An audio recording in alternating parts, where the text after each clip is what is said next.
Thank you, Mr. Speaker. My question is for the Minister of Municipal Affairs and Housing. Residents of a Metro Regional Housing Authority building in Dartmouth wrote to our caucus in the wake of Hurricane Fiona. They pointed out a long list of failures. The building's generator only had a quarter tank of fuel before the storm hit.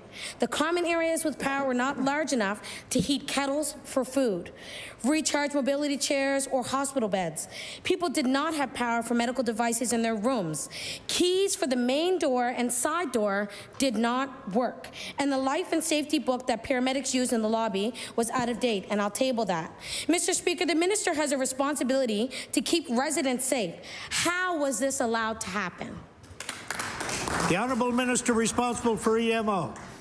I'd like to thank the member for the question and acknowledge that, yes, there were challenges, definitely not only in that building, but we had and I don't have the number offhand, but I can provide that in certainly by tomorrow, I'm sure, a number of generators that failed in certain circumstances for one reason or another, and their machines, and sometimes there's trouble with the fuel or whatever. There's always reasons these things fail, but it's something that we're very concerned about. We're looking at and we're reviewing our procedures, and I appreciate the member bringing it to our attention. It is an area of concern for us, yes.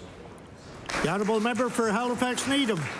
Mr. Speaker, and I'd like to say it wasn't just generators, it was a number of failures that were noted as well. I want to share another story about the serious lack of emergency support at housing.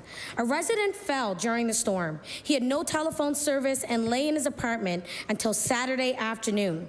A neighbor who did have service called MRHA's emergency line, who refused to have the on-call property manager come with the master key to open the door for paramedics. The police had to come and break into the building so that he could be taken to hospital, where he passed away shortly after. Mr. Speaker, in the words of the person who brought this to our attention, by not addressing this issue in a logical manner, they have endangered the vulnerable. Mr. Speaker, extreme storms are not going away. Will the minister assure Nova Scotians that this will not be allowed to happen again?